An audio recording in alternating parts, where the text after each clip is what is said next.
अस्सलाम वालेकुम नाज़रीन, मेरा नाम अली हैदर है। आपका शुक्रगुजार हूँ कि आपने मेरी वीडियो देखने के लिए वक्त निकाला। आप सोच रहे होंगे दुनिया का सबसे ताकतवर तरीन आदमी क्या क्या पर्क्स, क्या क्या मरात इंजॉय करता होगा। अमरीकी सदर जब आप बनते हैं नाज़रीन, तो आपको तनख्वाह के अलावा क्या क्या मिलता है, क्या क्या पर्क्स मिलते हैं, और सदारत का होता छोड़ने के बाद भी आपको कितनी मरात मिलती है, ये आज की वीडियो में आपको बताऊंगा। आगे बढ़ने से पहले अगर आप चाहें तो चैनल को सब्सक्राइब करके बेल का बटन प्रेस करें ताकि आप तक ऐसी अपडेट्स पहुंचती रहें। नाज़रीन, सबसे पहले तो अमरीकी सदर की जो तनख्वाह होती है वो होती है सालाना $4 लाख। जी हां, इसको अगर आप पाकिस्तानी रुपयों में कन्वर्ट करें तो तकरीबन कोई ये 6-7 करोड़ रुपए बनता है, जो कि अमरीकी सदर को सालाना मिलता है। ये उसकी तनख्वाह होती है। इसको आप महीने पे डिवाइड कर ले तो ये भी आप इसका एक कंक्लूजन निकाल लेंगे।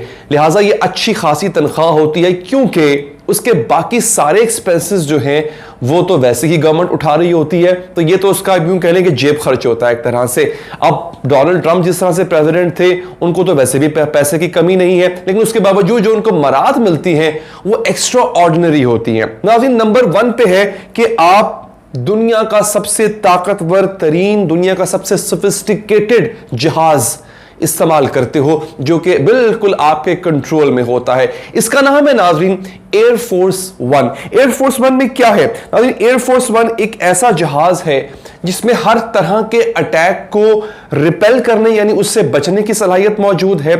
एयरफोर्स 1 को कहा जाता है द फ्लाइंग व्हाइट हाउस, यानी उड़ता हुआ सदारती महल। उसमें हर तरह का आराम और सुकून जो कि व्हाइट हाउस में मैसर होता है, उस एक जहाज में मैसर होता है। 100 लोगों की उसमें कैपेसिटी होती है। एक प्रेसिडेंट जो है उसके पास 2 एयरफोर्स 1, ये बोइंग 747 होता है, जो कि बहुत बड़ा जहाज है। ये 2 जहाज होते हैं जो कि एक प्रेसिडेंट के अंडर कंट्रोल होते हैं।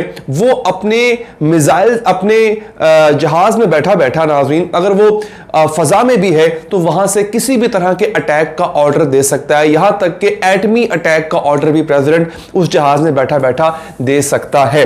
अच्छा, उसके बाद एक और चीज, इस वक्त जो एक सबसे सोफिस्टिकेटेड और जो सबसे बेहतरीन हेलीकॉप्टर जो है, जिसका नाम है मेरीन 1, वो भी president of United states of America के जेरे कंट्रोल होता है, जेरे असर होता है।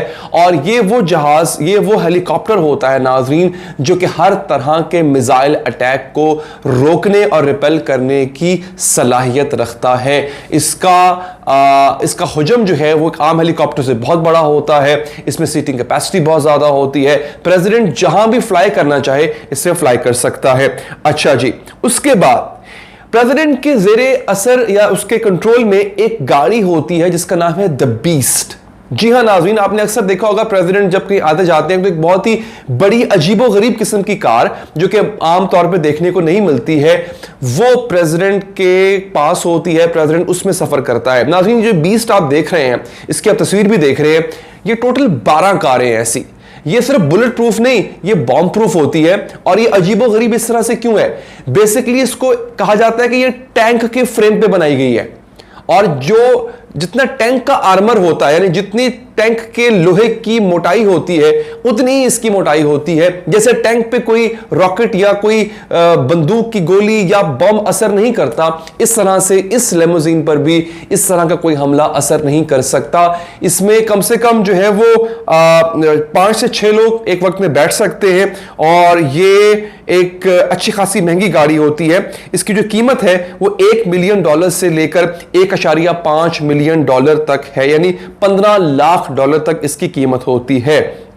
ले जनाब, उसके बाद अच्छा, आप सबसे बढ़कर व्हाइट हाउस में रहते हैं। व्हाइट हाउस आपके कंट्रोल में होता है। व्हाइट हाउस एक ऐसी चीज है जिसके बारे में कहा जाता है कि ये एक ऐसा सदारती महल है कि अगर बाकी पूरी दुनिया पर मिसाइलों के और एटमी हमले हो जाएं तो व्हाइट हाउस एक ऐसी जगह है जो सबसे सिक्योर है। इसके ज़ेरे ज़मीन इतने बंकर्स बने हुए हैं नाज़रीन कि अगर प्रेसिडेंट को वहां पर ले जाया जाए तो किसी किस्म का हमला उस पर असरअंदाज नहीं हो सकता। इसकी जो तामीर थी नाज़रीन, वो सबसे पहले 1790 में की गई थी, और $2,32,000 में इसकी तामीर हुई थी। इसके 132 कमरे हैं। और नाज़रीन, इसको जो है वो बड़ी इंटरेस्टिंग चीज़ आपको बताने जा रहा हूं।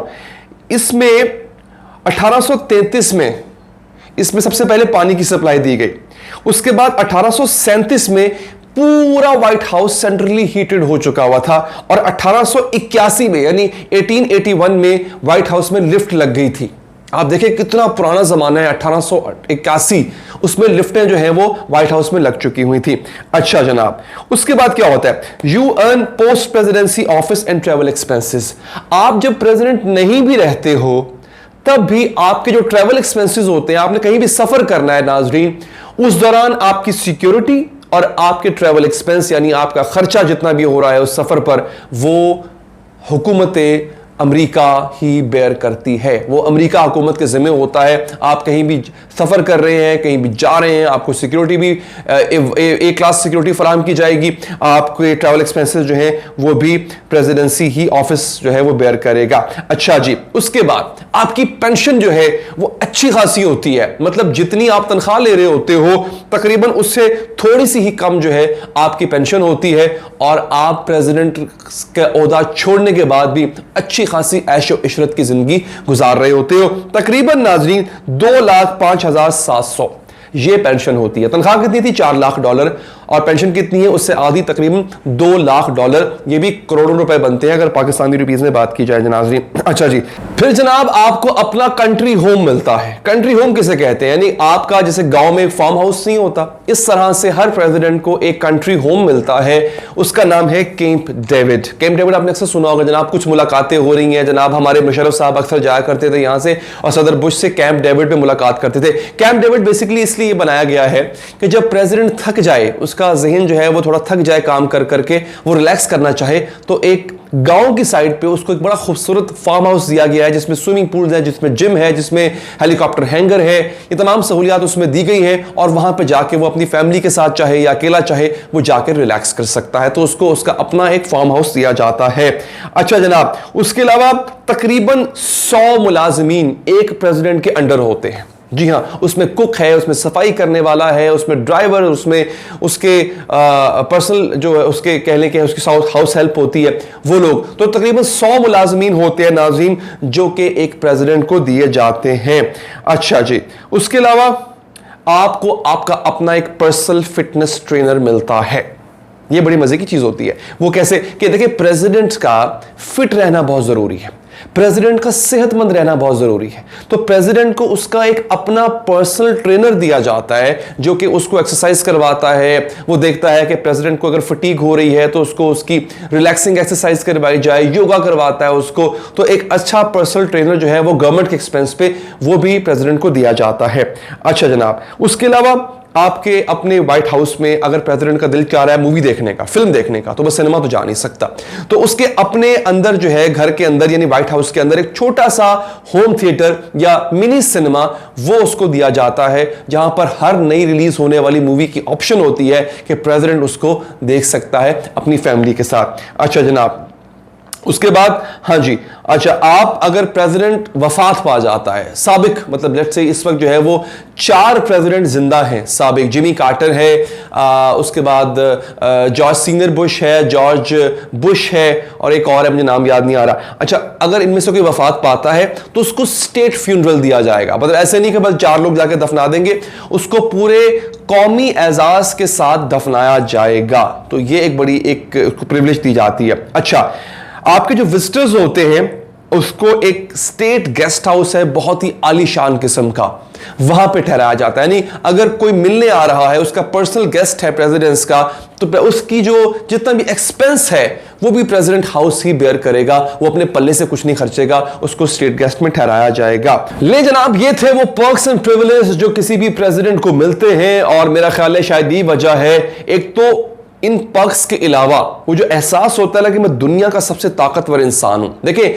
इस वक्त अमेरिका एक सुपर पावर है, उसका जो भी प्रेसिडेंट होगा उसको दुनिया का सबसे ताकतवर इंसान ही माना जाता है। तो ये जो एहसास होता है खाली यही काफी होता है, जिसके लिए लोग मर मिटते हैं। जो इतनी तगोदौलत हो रही होती है, इतनी मुशक्कत हो रही होती है, इस ओहदे को पाने के लिए ऐसे ही नहीं हो रही होती। इतने पर्क्स एंड प्रिविलेजेस हैं और सबसे बढ़ के जो मैंने कहा पहले, ताकत का एहसास है। ये वीडियो अगर आपको पसंद आई हो लाइक कीजिएगा, फीडबैक देने के लिए कमेंट कीजिएगा, चाहे तो सब्सक्राइब करके बेल का बटन प्रेस करें। अल्लाह के बाद